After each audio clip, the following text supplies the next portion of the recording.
Chapter 2। इस video में हम बात करेंगे वैदिक संस्कृति से संबंधित सभी महत्वपूर्ण प्रश्नों की। देखिए, चैप्टर फर्स्ट में हमने बात की थी सिंधु घाटी सभ्यता की। सिंधु घाटी सभ्यता से जितने भी मोस्ट इम्पोर्टेंट क्वेश्चन बनते थे वो हमने सब करवाए और उस वीडियो का लिंक आपको डिस्क्रिप्शन में मिल जाएगा। चलिए देखते हैं वैदिक संस्कृति का पहला प्रश्न। पहला प्रश्न है, संस्कृत भाषा का पहला व्याकरणकर्ता कौन था? देखिए, option number D. Option number 4 Panini. Panini Sanskrit भाषा का पहला व्याकरणकर्ता था।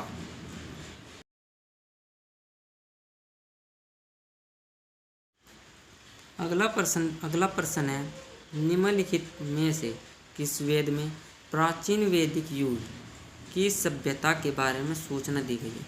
और देखिए, प्राचीन वैदिक युग की बात हो रही है तो प्राचीन वेद में तो होगा, और सबसे प्राचीन वेद है ऋग्वेद।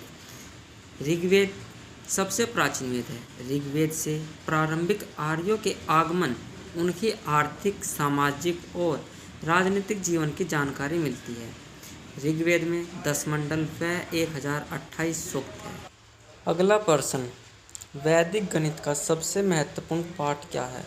और देखिए, वैदिक गणित, अब गणित की बात हो रही है तो गणित में तो सूत्र का प्रयोग होता है, तो option number C is right answer रहेगा, सुलभ सूत्र। वैदिक गणित का सबसे महत्वपूर्ण पाठ सुलभ सूत्र से है। अगला प्रश्न, आर्यों के द्वारा निम्नलिखित में से कौन सा शिल्प कौशल प्रयोग में नहीं लाया गया? देखिए, कौन सा शिल्प कार्य प्रयोग में नहीं लाया गया? देखिए, आर्यों के समय में लोहारगिरी नहीं थी। सभी मिट्टी के बर्तन, आभूषण, बड़गिरी सब थे, किंतु लोहारगिरी नहीं थी। नेक्स्ट प्रश्न, भारतीय शासन के प्रतीक शब्द सत्यमेव जयते निम्नलिखित में से किस ग्रंथ से लिए गए हैं? देखिए, सत्यमेव जयते वाला प्रश्न बहुत ही महत्वपूर्ण है, जो कि ऑप्शन नंबर ए उपनिषद मुंडक उपनिषद से लिया गया है। सत्यमेव जयते अर्थात सत्य की हमेशा विजय होती है, यह भारत का राष्ट्रीय वाक्य है, जिसे सारनाथ के स्तूप से लिया गया है। सत्यमेव जयते मुंडक उपनिषद से लिया गया है। अगला प्रश्न देखते हैं, आयुर्वेद के वेद चिकित्सा का भगवान किसे मानते हैं? देखिए, आयुर्वेद के वेद की बात हो रही है और पूछ रहा है कि चिकित्सा का भगवान किसे कहते हैं? Option number C Dhanvantari. Dhanvantari को आयुर्वेद में चिकित्सा का भगवान कहा जाता है।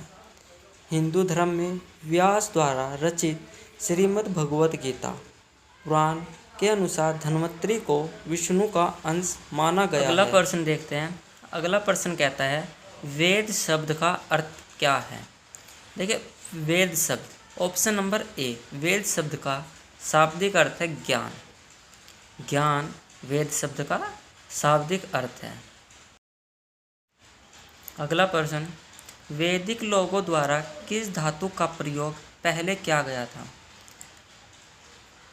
ऑप्शन नंबर डी तांबा। वैदिक लोगों द्वारा सबसे पहले तांबा का प्रयोग किया गया।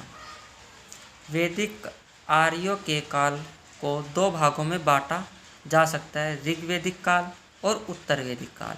देखिए, ऋग्वैदिक काल का जो कार्यकाल था वो था 1500 ईसा पूर्व से 1000 ईसा पूर्व। वह उत्तर वैदिक काल 1000 ईसा पूर्व से 650 ईसा पूर्व तक रहा। ऋग्वैदिक काल में आर्य तांबे से परिचित थे तथा बाद में उत्तर वैदिक काल में लोग लोहे से भी परिचित हो गए। नेक्स्ट प्रश्न था, भारत में वर्ण व्यवस्था किस लिए बनाई गई थी? अब देखिए, भारत में जो वर्ण व्यवस्था बनाई गई वो थी व्यावसायिक श्रम विभाजन। भारत में वर्ण व्यवस्था को 2 चरणों में देखा जा सकता है, ऋग्वैदिक काल, पूर्व वैदिक काल और उत्तर वैदिक काल। ऋग्वैदिक काल में वर्ण व्यवस्था श्रम आधारित थी, जबकि उत्तर वैदिक काल में वर्ण व्यवस्था थी जो वो जन्म आधारित थी। अगला प्रश्न है, भारतीय संगीत का उद्गम किसमें खोजा जा सकता है?